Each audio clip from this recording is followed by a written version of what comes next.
Hello everyone, welcome to dreamy journey. সবাই কেমন আছেন? আমি দেবকণা আজকে আবার একটা নতুন গল্প শেয়ার করছি। তো আজকে না ভেবেছি একটুখানি তালের পরোটা বানাবো। তো তালের এই যে চাচিটা, এটা না অনেক দিন আগেই বের করা ছিল। আর আমার শ্বশুরবাড়িতে গিয়ে শাশুড়ি মাকে দেখতাম যে গুড় দিয়ে এটাকে ফোটাতে, মানে তালের যে চাচিটা বেরোয় সেটাকে গুড় দিয়ে ফোটাতে, তাহলে চিনিটা ব্যবহার হয় না। তো আমিও সেই দেখে না গুড় দিয়ে ওটাকে ফোটাই। আর আগে আমাদের বাড়িতে এটা চিনি দিয়েই করা হতো, আর চিনিটা যেহেতু খাওয়া বেশি ভালো নয় সেই জন্য অ্যাভয়েড করি বারবার। তো গুড় দিয়ে ওটাকে ফুটিয়ে রেখেছিলাম। তো তারপরে আজকে মাখিয়ে নিলাম, একটুখানি তেল দিয়ে মাখিয়েছি যেহেতু পরোটা করব। তারপরে এখানে বরবটি আর আলু সেদ্ধ করে নিয়েছিলাম, একটা সিটি মেরে নিয়েছিলাম। আর এটা কিন্তু না ভেপারটা একদম খেয়ে গেলেই সাথে সাথে খুলে দিতে হবে, নইলে বরবটি আলুটা বেশি সেদ্ধ হয়ে যাবে। তো আমি তো এইভাবেই করি শর্টকাট টাইমে, মানে 5 মিনিটেই রান্না হয়ে যায়। 5 মিনিট নয়, 10 মিনিটেই রান্না হয়ে যায়, বেশিক্ষণ টাইম লাগে না। তো বরবটি আলুটা তো সেদ্ধ করাই ছিল। তারপরে কড়াইতে অল্প সর্ষের তেল দিয়ে তার মধ্যে একটু পাঁচফোড়ন দিয়ে তার মধ্যে এই বরবটি আলুটা ভালো করে ভেজে নিতে হবে। তারপরেই কিন্তু এবার নুনটা আগে থেকেই দেওয়া ছিল, এরপর পরিমাণ মতো যদি নুন লাগে তাহলে নুন দিতে হবে। আর আমি একটুখানি হলুদ দিই, আর হলুদ দিয়ে তারপরে এখানে আমি পোস্ত বাটাটা দিয়ে দিয়েছি। আর তারপরে একদম যখন হয়ে গেছিলো তার উপর থেকে একটুখানি সর্ষের তেল, কাঁচা সর্ষের তেল দিয়ে দিয়েছি। আর এখানে মানে লঙ্কাটা সবার লাস্টে দিন, কেননা মেয়ে খায় তো, বেশি ঝাল হয়ে গেলে ও আবার খেতে চায় না। তো আর এদিকে ডাল হচ্ছে আর এদিকে পরোটাগুলো তখন সেঁকে নিচ্ছি।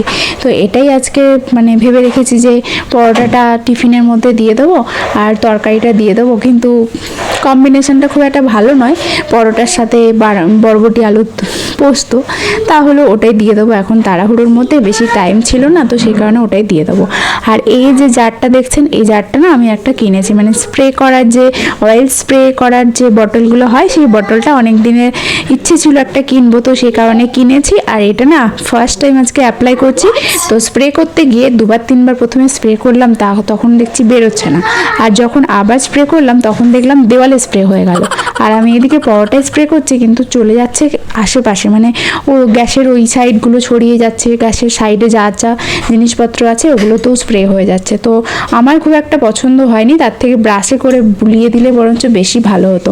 মানে কম তেলের জন্য, কম তেল যাতে লাগে সেই কারণে ব্রাশটা আমি কিনেছিলাম, কিন্তু সেরকম আমার পছন্দ মতো হয়নি। তারপর এখানে দুপুরবেলাতে ওনার খিদে পেয়ে গেছিলো, দুপুরবেলাতে কিছুতেই ঘুমোতে চায় না।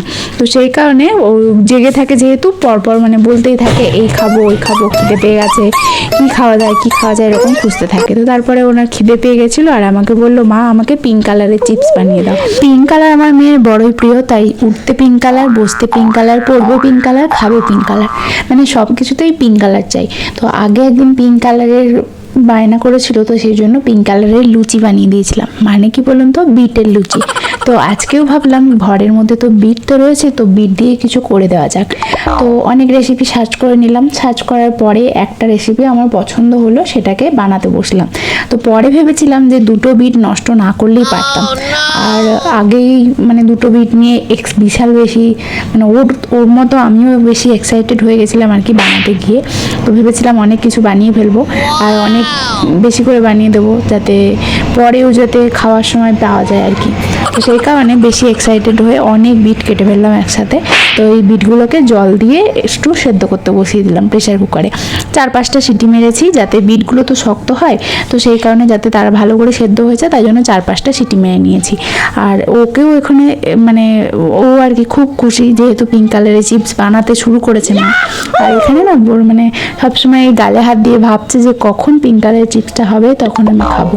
ও কিন্তু মানে আমার সাথেই পরপর ঘুরেই যাচ্ছিল, আমি যেদিকে যাচ্ছিলাম ও ঘুরে যাচ্ছিল, কখন আর কি কমপ্লিট হবে আর ও কখন খাবে। ভীষণ এক্সাইটেড হয়ে গেছিলো যেহেতু পিঙ্ক কালারের চিপস হচ্ছিলো। তো যাই হোক, এখানে সেদ্ধ করে নেওয়ার পর ওটাকে ভালো করে ঠান্ডা করে নিয়েছিলাম, আর তারপরে না একটু টুকরো টুকরো করে কেটে নিয়েছিলাম। তারপরে এটাকে এখানে পেস্ট করে নিলাম, খুব ভালো পেস্ট হয়ে গেছে।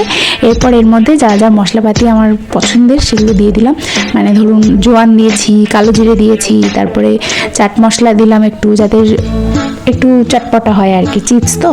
তারপরে বিট নুন দিলাম, একটু বিট নুন দিলেও একটু চটপটা হয়। তারপরে যা যা একটু কর্নফ্লাওয়ার দিলাম, আর একটুখানি ওই মিক্স হার্ব যেটা হয় ওটা একটুখানি দেবো, আর একটুখানি ভ্যানিলা এসেন্স দিলাম, যেহেতু বিটের একটা আলাদা গন্ধ ছাড়ে তো সেই স্মেলটা চাপা দেওয়ার জন্য একটুখানি ভ্যানিলা এসেন্স দিলাম।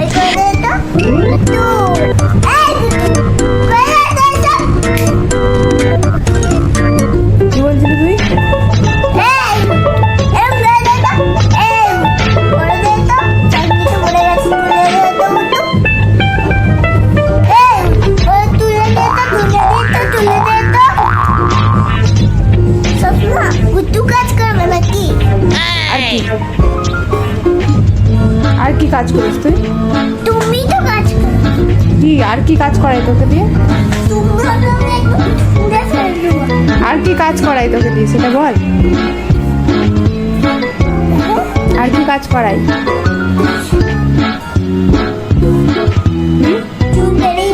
আর কি কাজ করাই তোকে দিয়ে?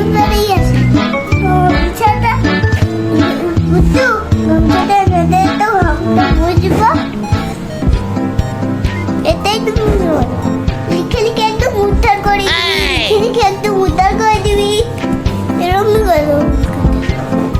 আর কি বল? আমার সন্ধ্যা মা আর বুকু কি করে? বদমাশি করি। তো এরকমভাবে সবসময় এখন বলতে থাকে, কিছু যদি ওকে কাজ করতে বলা হয় তখন এরকমই বলতে থাকে। তো তারপরে দেখুন এরকম আটা মিশিয়ে এরকম একটা মণ্ড তৈরি করেছে, আর সেগুলোকে ভালো করে বেলে নিয়ে প্রথমে ভেবেছিলাম যে এগুলোকে তাওয়াতে ফ্রাই করব, মানে শ্যালো ফ্রাই করব। তো তারপরে দেখলাম সেগুলো কিছুই কড়কড়ে হচ্ছে না, সেই জন্য সেগুলোকে ভালো করে ডিপ ফ্রাই করে নিলাম। তো ডিপ ফ্রাই করে একটা পদস্থ জিনিস হয়েছিল, তখনকার মতো খাওয়ার মতো হয়েছিল। কিন্তু বিশ্বাস করুন পরের দিন যখন খেতে যাচ্ছিলাম না, মানে ওটা ছুঁড়ে মারলেও মারা যাবে আর কি, মানে ওটা দিয়ে ছেঁড়াই যাচ্ছিলো না, দাঁতগুলো সব চলে যেত।